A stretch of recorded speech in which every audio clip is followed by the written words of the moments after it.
बौद्ध धम्मदीक्षा समारंभ उत्साहात संपन्न। शिरूर तालुका रामलिंग शाखेच्या वतीने 69वा धम्मचक्र प्रवर्तन दिन साजरा। भारतीय बौद्ध महासभा पुणे या धार्मिक संस्थेच्या शिरूर तालुका रामलिंग शाखेच्या वतीने 69वा धम्मचक्र प्रवर्तन दिन उत्साहात साजरा करण्यात आला। या निमित्ताने आदर्श पूजन, बुद्धवंदना, बौद्ध धम्मदीक्षा समारंभ, शाखा उद्घाटन, शुभेच्छापर मनोगती अशा विविध धार्मिक उपक्रमांनी कार्यक्रमाचे वातावरण प्रेरणादायी बनले। या समारंभात डॉक्टर बाबासाहेब आंबेडकरांनी दिलेल्या 22 प्रतिज्ञा देऊन 30 धम्मदीक्षार्थींना धम्मदीक्षा प्रमाणपत्रांचे वितरण करण्यात आले।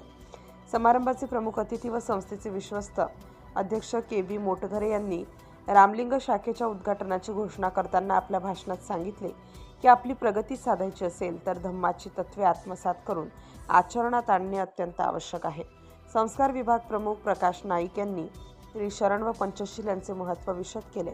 कार्यक्रमाचे अध्यक्ष व शिरूर तालुका अध्यक्ष सुनील गायकवाड यांनी शिरूर तालुक्यातील इतर गावांमध्येही अशा धम्मदीक्षा कार्यक्रमाचे आयोजन करण्याचा संकल्प व्यक्त केला। विश्वस्त आणि मध्यवर्ती समिती अध्यक्ष डी.एन. धाईंजे यांनी नव्या शाखा पदाधिकाऱ्यांचे अभिनंदन करत नवीन धम्मदीक्षार्थींना 22 प्रतिज्ञा दिल्या।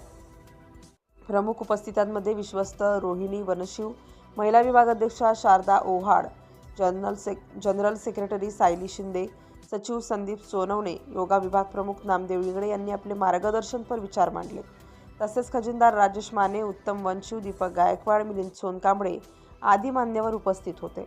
कार्यक्रमाचे सूत्रसंचालन बौद्धाचार्य स्वप्नील जाधव यांनी केले तर आभार प्रदर्शन अविनाश माने यांनी मानले। धम्म, समानता आणि बंधुत्वाचा संदेश देत कार्यक्रम भावपूर्ण वातावरणात पार पडला। सिटी इंडिया न्यूजसाठी उपसंपादक शकील मणियार, शिरूर।